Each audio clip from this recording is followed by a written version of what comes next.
through the stream. It got bumped. Oh, and luckily I was able to pinpoint it really quickly. So yeah, good job problem solving. Yeah. Well done. Impressive. Okay, woohoo! Awesome. And we're going to try and do something. So at the end of this, at 9:30, we're going to try and do a raid where we take all the people from Twitch and we all like pile into another room. Okay. Because I think I went and did my research. I think we can do it. Cool. Now, we were about to talk about my favorite thing, Lucy, the magic dots. Yes, you're my favorite thing. What was it? The magic dots. The magic dots. So, right. have you? A piece of paper. The census. Okay. Now, when did your family come to Australia? Were you a first fleeter? Oh, I don't know. Like, so I. My mother's side, Polish side, only my grandmother came here from Poland, and my grandfather came from Poland after the Second World War. And then on my dad's side, I'm not really sure. He's from New Zealand, so yeah, he came from New Zealand, so I don't know. He might be a candidate for this. Basically, I'm trying to work out how much crime is in your DNA. Right. Because like I was sent here because my ancestors stole bread. Yeah. How much rebellion is in your DNA? Because that's not really a crime, is it? Quite a lot. Bear in mind, I just want to say how ironic it is that Woolworths, after basically having an island of people selectively bred for petty theft, decided to put self-service checkouts where they use the honor system. Like, my mum was telling me ways to like beat the robot, right? Isn't that funny? You would so have been shipped to Australia. You would have broken so many rules. You would have broken the rules by age 8. You would have been living in Australia, working on the farm, something like that. 100%. I would have broken in, stolen the bread, stole the money. Now, on that note, have you ever tried to photocopy a $20 bill? Probably not, because you're not a criminal.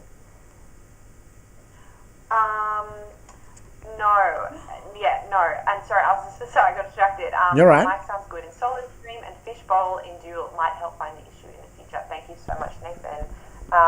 Okay. So, I'll just try and put on headphones and see if that makes a difference. Sorry, please continue. So I understand that when you photocopy a note, there's some sort of, what happens? There's a thing that happens that means you can't actually copy them. So a lot of photocopiers won't let you photocopy them. Now, bear in mind, American money doesn't always do this. Some of it does. But Australian money and a lot of other countries' money, you can't scan it and edit it in Photoshop. Right? But how does it know? How does it know? Wait, I want to tell a quick joke. There was... I got a lot of blonde jokes I was growing up. How does it know? There was like this is such a baby boomer sexist joke. There's three women, and then they're in a class, and they're, I don't know, a brunette, a redhead, and a blonde, right? And then they're like, the teacher goes, okay, so what is the greatest invention in human history? And then so the brunette goes, oh, definitely the wheel. You know, when we created the wheel, we were able to, move around. We were able to advance our technology. That was definitely the best one. And then the redhead says, no, the internet. The internet has been the greatest, development. We can store mass amounts of information online, etc., communicate. And then the blonde person says, a thermoflask. Like a thermoflask that you drink out of, right? Okay, and then he's just like, okay, why?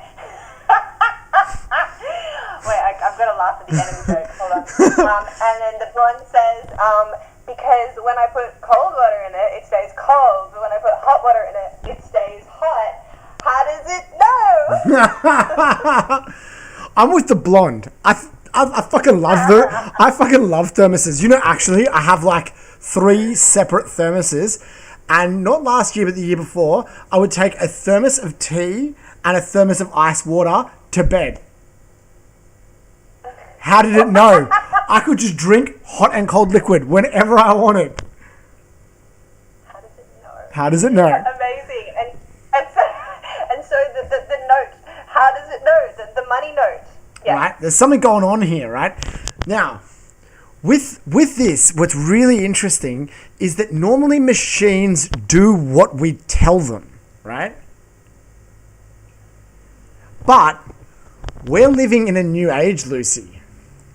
We're living in an age where machines do whatever the fuck the company programmed them to do. And that is scary. That's right. And this is the situation, right, that all printers have this inbuilt technology, isn't it? Not That's what you're about to talk about. Not all of them. But there's a list. And my good friends at the Electronic Frontiers Foundation, EFF, big campaigners for civil liberties with respect to technology. Super cool. I fucking love them. EFA is like the Australian kind of version. They have a list of all the manufacturers that basically bent over and took one from the government. So basically, and we know that this happens all the time, right? And I hate being that conspiracy dude. But, you know, like, occasionally the government will be like, you know, to Google, well, maybe you can just monitor them for us. And Google's like, yeah, you know what? Why not? And this is what happened with the printer companies. Some of them, the government's like, do you want to just put some fucking tracking technology in or some scanning technology? And when a certain pattern is there, you just say, sorry, I can't do it. And there's a list. There's a master list that the EFF have that basically says who is doing this. Now, people worked out what it found on the note, because what he did was a guy went and he's like, there's something on here that it's got to recognize, and he found out that it was 5 dots, 5 little circles, and they're in an arrangement kind of like my fingers are now. It looks kind of like a hand. The thing is though, if they're black, it works. You can photocopy the bill. If they're yellow, it completely cancels it. Boom. Triax knows. The Urion constellation. This is what it's been dubbed. And the government doesn't admit that that's what it is. And we know that it exists, but no one will be like, yeah, we made it. Oh, that's cool though. I mean, it's cool because like they had to come up with the system, and that's an interesting way to do it. It's a sneaky way of doing it. It is a sneaky way of doing it, yeah. And they had to do it, I think. I think pro-government. I think they should just make better money, right? Why not put something unique into every $20 bill? Because they have that holographic sort of material on them as well. Yeah, and it has all sorts of security features. Amazing. Anyway, yes. Now, yeah. No, go on. I'm just gonna. Sorry, Nathan Waters super quickly just said that your mic sounds good in solo stream and not in Fishbowl. Part of the reason is I don't know how to route the sound exclusively from Discord through to OBS. I just don't know how to do it. If anyone wants to dick around with me at some point and fiddle around with it outside of like tonight, I would love someone to just sit down with me for half an hour and give it a go and try out a few different things. Could you please type that into the comments now? Nah. It's too hard. Let me type it. What is it exactly? So. Yeah, beautiful. We can improve and get better. Oh, Zach, awesome. Yeah, that'd be good. Zach is so cool. Guy. Emily? Okay. Go ahead. Yeah, go on. No, you're right. Go. You. No, okay. Emily says blockchain dollar bill. And that's it. Don't need security features when your whole fucking currency is a security feature. Oh, and I'm just being reminded of living in used money. We just used points. We just used our little, and it's not good because it wasn't good for me. It's great for society as a whole, but I sound like Morty. I had my money on my phone. I paid for everything with my phone. Just go like ding, and it was like toy money. It's just like ding, and then you're like, oh, I have all these things that I want, so I'm like, I'll do it again. I want it. I have more things that I desire. I want it to be more subtle. Like, have you watched people at auction? There's like the people who are like, and then there's the other people which are like really subtle, and they'll just like raise a finger, or the best is like the eyebrow. They'll just look at the guy and they'll just be like, the tiniest little thing. They flinch, they breathe, and he's like, oh, the man in the blue shirt. I'm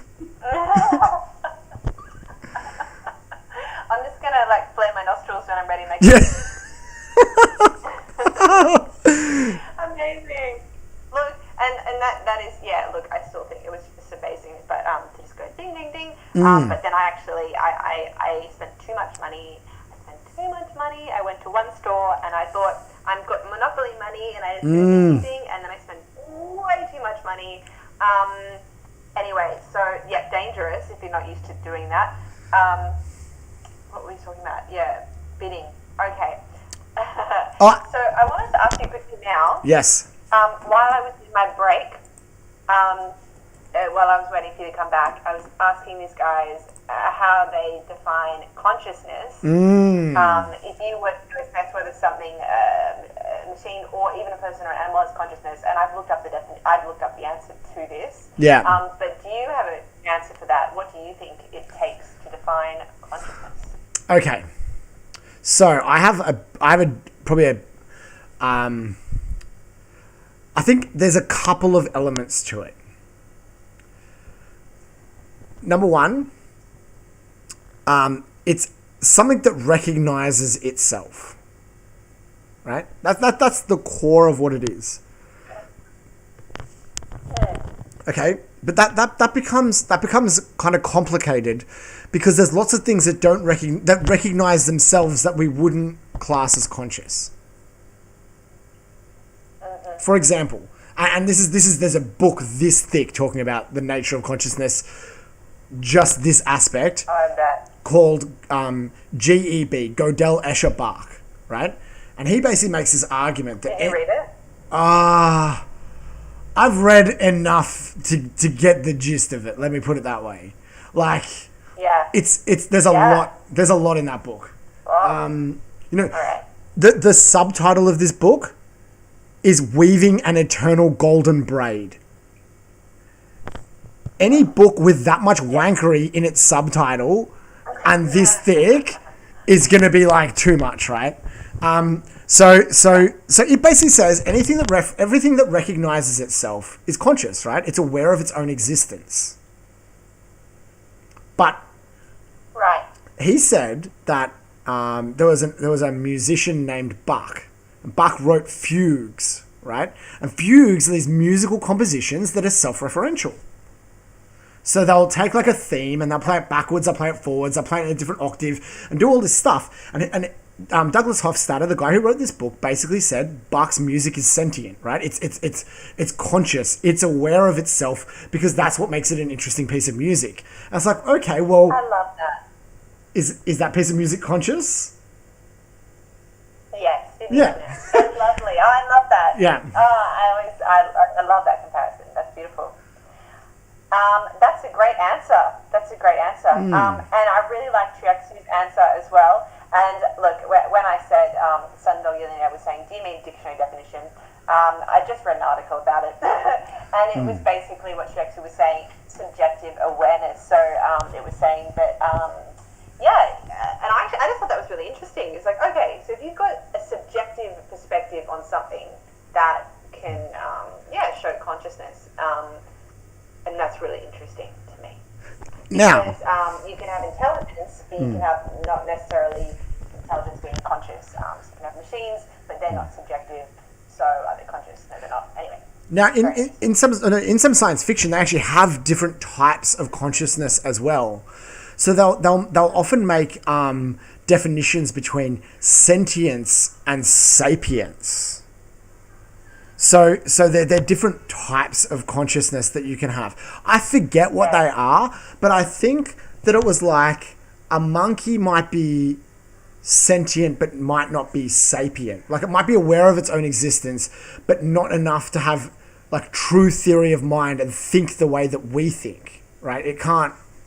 There's levels, and the thing is, like, an ant might have some level of consciousness as well, but it's nothing that we would compare it with. Could compare it to our own form of consciousness. Like, it's very different. It's like, in psychology we studied this thing, and it was like, a bat has like a bat way of being. And the only thing that can ever understand that is a bat, because it's so radically different from our perspective that us trying to map our consciousness onto a bat just makes no fucking sense, because the bat's brain is, made differently from the ground up.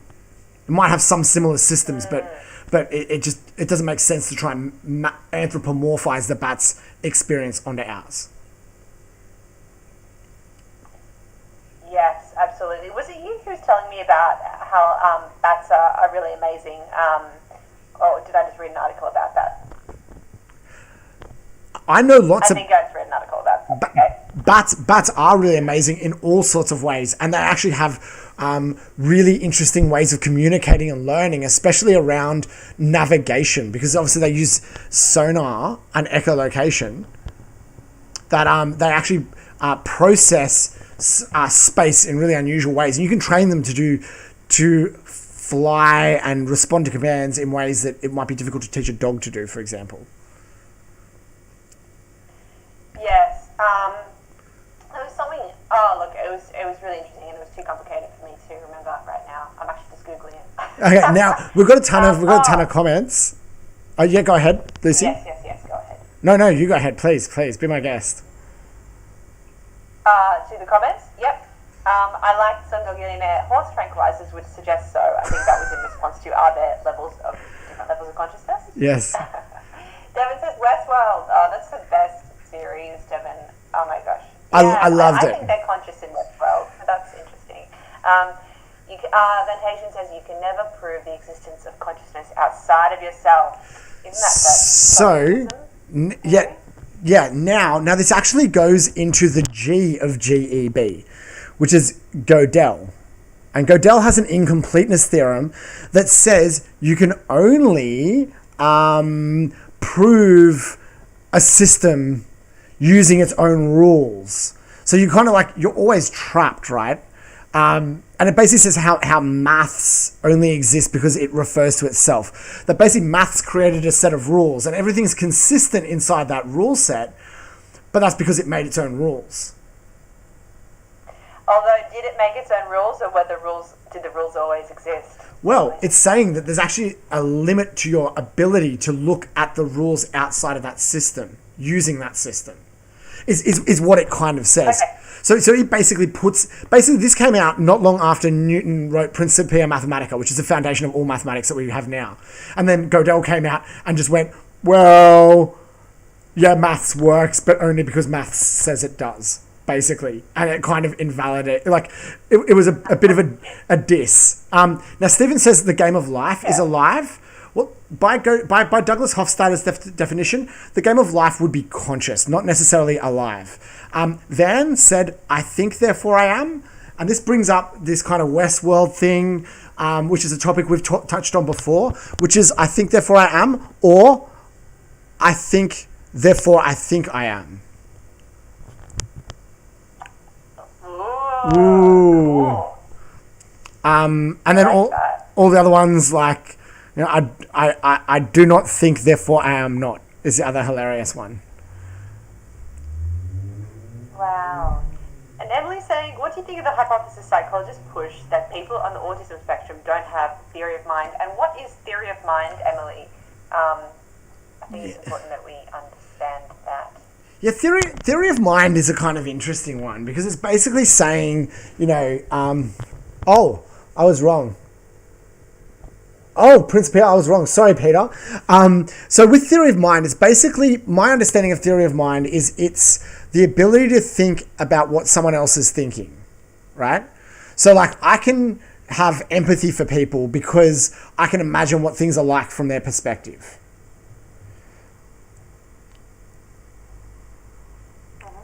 With dogs, we don't think that they have theory of mind, but they would have some level of experience. So a dog can't think about what another dog is thinking. Pick me. Isn't that what happened when we developed sign language with one of the apes? I think it was. Did you hear about that? Some scientists who developed sign language was talking with, I think it was an ape, and then the ape would never ask questions about what the scientist thought or felt, would only answer questions, and so didn't seem to have recognition of things other than itself having thoughts and intelligence. That was really interesting. Now, on that note, perhaps he did not have theory of mind. Yeah, and I think as well, it's like I've always kind of been of the belief that anything that's kind of like top of the food chain should have some limited kind of theory of mind. Because even if it's instinct, any predator has to be able to outthink its prey. So generally predators should have a greater level of theory of mind than the thing they're hunting, because otherwise they wouldn't be able to hunt it. Yeah, because you have to be able to think about what's that thing going to do? Is it going to run? Yeah, totally. Which direction is it going to go? Can I cut it off? And these are like predicting the thoughts of that thing. So even if it's not theory of mind the way we think about it, it must have some evolved subconscious theory of mind. Totally.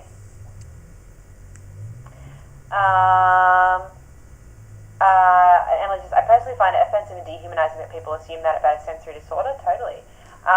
Devin says, I disagree. I think predators that hunt together evolve theory of mind. Yeah, Devin, that's what we're just talking about. Absolutely, yeah.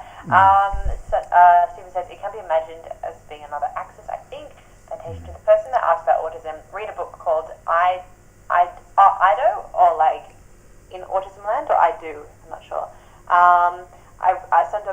I've read a really interesting book called The Spiritual Brain. I think it was, which was all about the distinction between the mind and the brain. And there's Freud's id and the ego, and superego. Those are different theories about that too.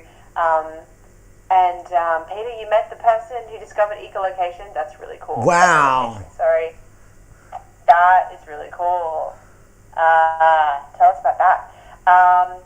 And Sandalguna says, and talked about how we can exert the physiological effects on our own brain by just thinking about it. I totally agree with that. And not only just our own brain, we can actually think ourselves into different states of excitation, arousal, relaxation.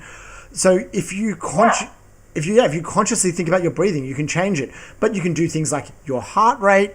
There are Buddhist monks that can enter a state before they die that causes their body to decompose more slowly. I've heard that, but I don't know that that's true. That sounds like I've heard that, but why would they want to do that? And I just feel like that's, people say so many things. They're like, monks can do this, monks can levitate, and it's like, all right, but where's the truth here? It feels like it's been twisted. I went and read the scientific data this week. Hey, nice. Love that. Now, the big theory was that basically when people die, we've had a lot of death on this show, when people die, that maybe the meditating monk would stay in like this like not quite dead state for like weeks or months. That's not true. Yeah, basically they were saying maybe the meditating monk could get themselves to a point where even though their heart had stopped, their brain might kind of keep going. And they hooked dying monks up to EEGs. And even though their bodies did decompose more slowly, like significantly so, their brains were dead. Like there was no activity. I wonder why their bodies decompose more slowly. Perhaps it regulated the nervous system or something. I guess we need to know about the process of decomposition and what signals happen there. Yeah, there's a lot. there's a lot of stuff. To be honest, probably a lot of it has to do with diet. Like this is really bizarre, but basically, if you can slowly eat all of the sugars from inside of your cells, and like starve yourself, especially if you're a monk having a really low caloric intake, if you can use up all of the glucose in your body, the bacteria don't have that much to eat. Yeah. James Gilronan would know about that. He would. Now, one thing, we know this already, that stressed meat tastes worse than relaxed meat. And this is basically to do with the amount of cortisol and glycogen that's in your muscle cells at the time of death. So we know that your mental state can affect your decomposition. And what the monks are doing, when you think about it, it's not actually that remarkable. It's just the way that it's framed, it seems incredible. Yeah, I think so. I don't think it's it's not that amazing. It's like, oh, I'm going to decompose slower. It's so amazing. Like, no one cares. I think, how many people have you seen decompose outside of a Buddhist monk? I don't know. I want it. Now, Stephen. I just have a little thing against, because people are like, monks are so amazing. They go and they meditate in a mountain, and wow, they're monks and they meditate every day. And how do they contribute to society? Like, do they help people? Not really. They just sit to themselves and they meditate, and I don't know. I just feel like they're not that amazing. They're not really helping humanity in any way. I think it's just kind of it's very edgy because the East does religion a lot differently than the West, right? That's basically it. And there's that old joke about, like, some rebellious Nepalese teenager, reading Descartes and Kant, and, like, reading all the Western philosophers and, like, rebelling and being like, oh, the Buddhist monks wouldn't even know anything. They haven't even read any Western philosophy. And that's like the equivalent of our teenagers rebelling by, embracing Buddhism and everything it stands for. Totally. I think a lot of people go to monks for wisdom, but I think that what monks are really good at is meditation, and considering life. But I think that people generally on the ground, dealing with daily challenges and struggles, and the mental anguish that comes with living everyday life, would have more wisdom, I think. Yeah, definitely. I think that we have a lot of wisdom and knowledge to give, and I don't think people are any wiser because they meditate more. I think there's a certain amount to be said for mindfulness, and that's kind of about it. Now, Peter Farley, though, brought up a very valid point, which is the meditative state would allow them to eat uranium more safely. Yeah, that's what we need to know. That's right. How do I get it down? I have gotten back into meditation the past month, and I think I meditated solidly every day for at least 20 minutes for about 4 weeks. I'm giving it a break again now. And it's super fascinating. I think meditation is super cool. If you can find a way to do it that's interesting to you and motivating to you, that you're not too bored and you don't feel worse after, because you can feel worse after meditation. It's a lie to be like you're always going to feel better, and that it's only a positive thing. So yeah, even though I'm like hating it, and it's meditation is still cool. Like everyone says this, like, oh, you got to meditate, and I've done it before, and it feels really good, but also, it's really fucking boring. Like I feel like this. Everyone misses this a little bit. You know what meditation needs, Lucy? Hold on, I just lost you. You know what meditation needs? What is it? What's it missing? Raw broccoli. Raw broccoli. You ready? Wait. I want to guess you. I know it's Please. a really good answer. Come on. Is it missing excitement? Mindfulness? What is it? Excitement. LSD is another suggestion. Okay, my crack cocaine. All good suggestions. I think meditation is missing a scoreboard.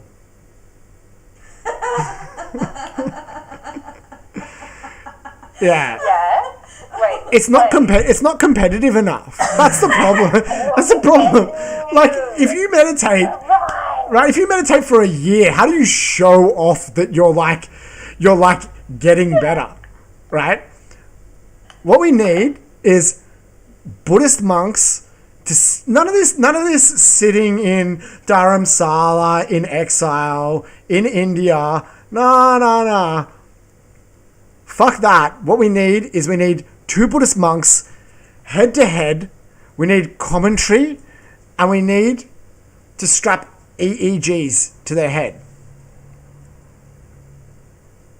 Yes, I so agree. Absolutely. So you can. The Olympics is on right now. We need competitive meditation. The Olympics. Yes. Okay, let's start the campaign. By the time Olympics comes to Brisbane, we want the Dalai Lama sitting there representing his country in exile. That's what I want to see. I want to see him so fucking relaxed.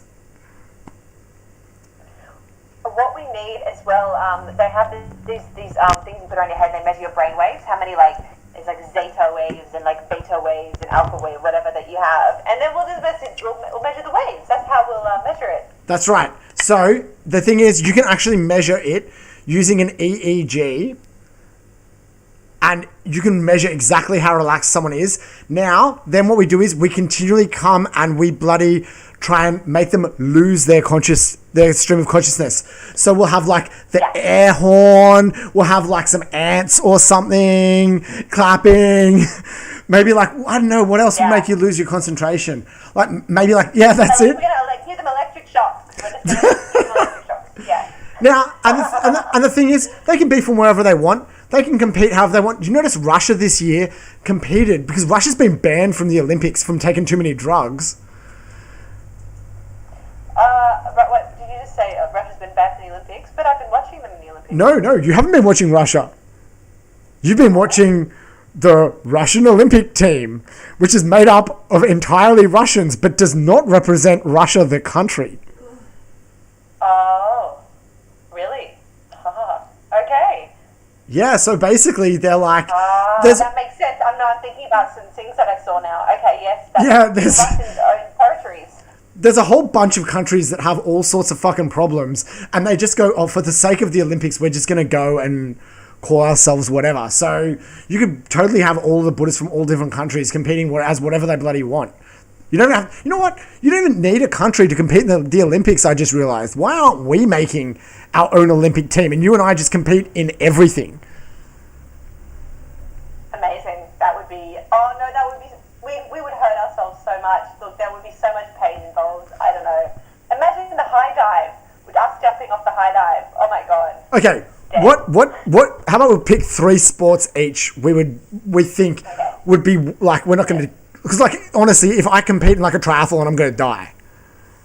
Yeah, I know. Which one could we at least make it to the finish line? Okay, not high jump. No, I can't. I mean, Shooting. I can't. Shooting's where it's at. Long jump, yes. Long jump? Shooting?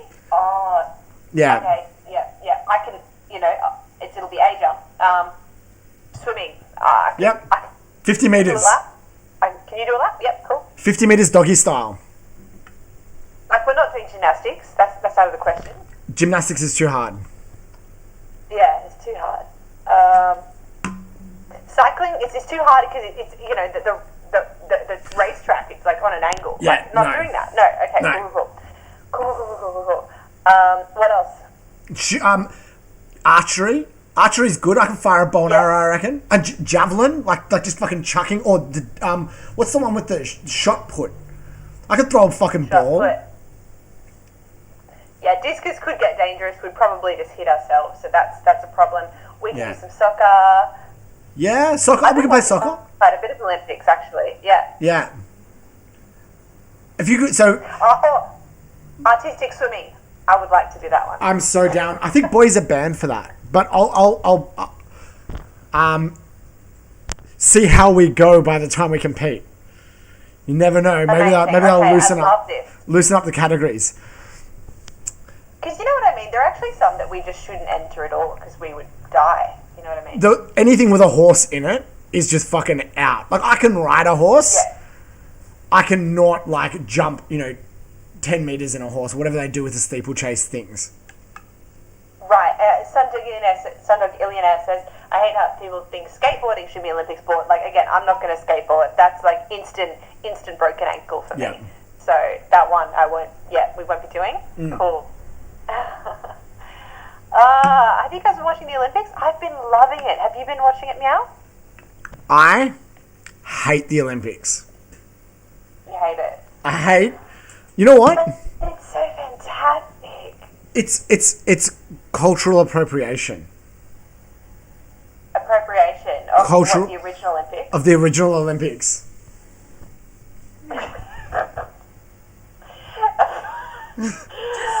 Oh my god, that's amazing. But come on, it's like, it's triumph. It's like it's the very best, human ability. Exactly. It's all these countries. Exactly. It's not meant to be that. It's not meant to be that. It was set up for amateurs. It was set up for you and me to compete. It's not set up for professionals.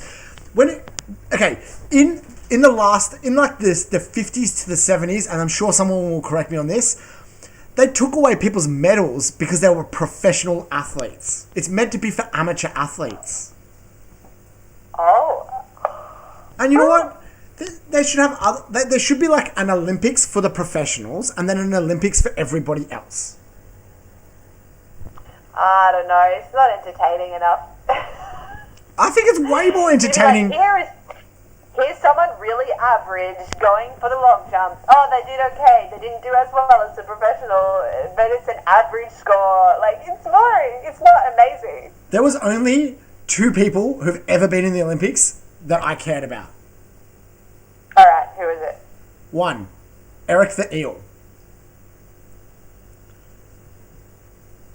Do you remember Eric the Eel? Oh, wasn't that a mascot or something? Eric the Eel was from some Pacific nation, and everyone knows he competed in the Sydney Olympics, and he barely knew how to swim. And the thing was, when you saw him swim, you're like, I could beat Eric. So you felt good about watching the Olympics, right? Yeah, all right. The other one? That's pretty cool. I think his name was Stephen Bradbury. And he was... Patrick knew before you said it. Yeah. Because he represents all the rest of us, right? Everyone fucking from everywhere else in the world, they fucking hate Stephen Bradbury. Because when they were doing the ice skating, I think he won our first gold medal in the Winter Olympics. Everyone was zipping around way too fast and they all fucking fell over. And what did he do? Yeah, I saw that video. He's great. He was like, oh. Yep. Boom. Because they all fell over. I think it was it ice skating or it was some sort of rollerblading or maybe it was ice skating. It's ice skating. Yeah. And you know what? All of us in this chat, we're the Stephen Bradbury. Like, we can win. We're just sitting there waiting for all the people who think too much of themselves to fuck up, and then we'll be ready. And when we do, gold medals all around. And we'll have deserved them. Everyone's like, oh, he didn't deserve that. No, he totally deserved it, right? Anyway. Yeah, of course he deserved it. Yeah. Now, I just want to quickly... now this is... So, Devin said, I think it was Pro-Olympics. Exactly. It's not the Olympics, it's the Pro-Olympics. Now, a thing that often gets talked about before is when we say, this is the best of the human race, it's not actually the best of the human race. It's the best of the human race without detectable drugs. Right? Right, I see what you're saying. Yes. Because, as everyone likes to say, everyone kind of wants to see how far you could push it if you just took all the safety labels off, right? I guess, yeah, that's that's probably for some government secret program. Or international waters. We'll just hold it in international waters. That sounds great. Now, Meow, I'm going to let you know I do have to sign off very shortly. We have hit 9:30. Holy moly. I have to go tutor my brother in math, not maths, Chinese. Let's actually... Chinese... lucky brother to have such a fantastic tutor. let's keep the drug pro Olympics, and I want to talk about here Devon saw it, Cybathlon, which is the Cyborg Olympics. Let's open with this kind of theme next week, and we'll talk a bit about it. And if anyone wants to chuck some stuff down, please do. Now, do you want to give a quick shout out in Chinese? Sunny doesn't know you speak Chinese.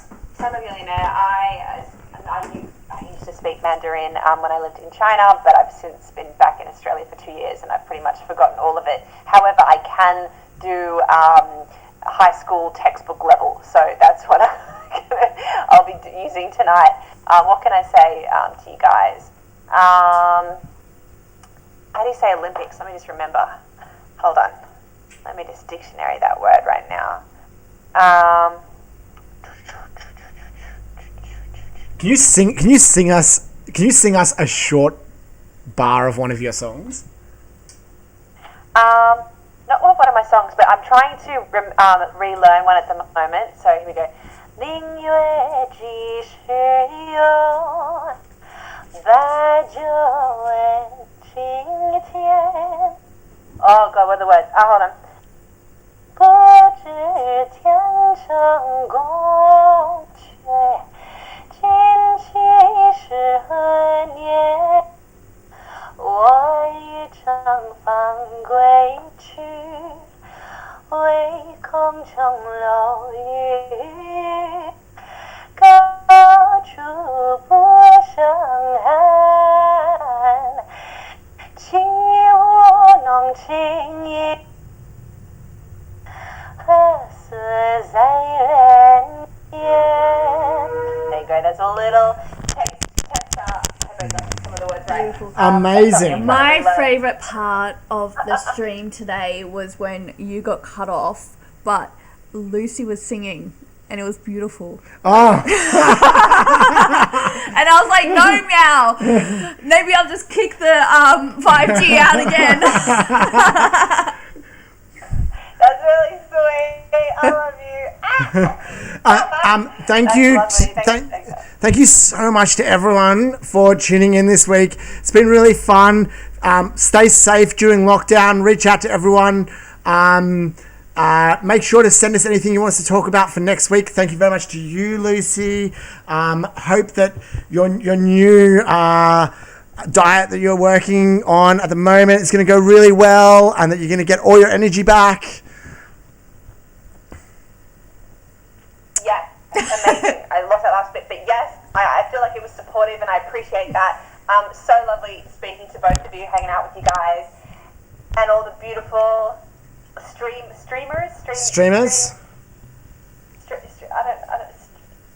We gotta have a name. We gotta have a name. If someone can think of a name, let us know. A little meow-shusses. Luscious. Little we'll keep on working on that one. I think we can. Fans. Yes, fantastic. We do need a name. And thanks very much to everyone. We'll speak to you again next week. And this is us signing off. See you again next Tuesday.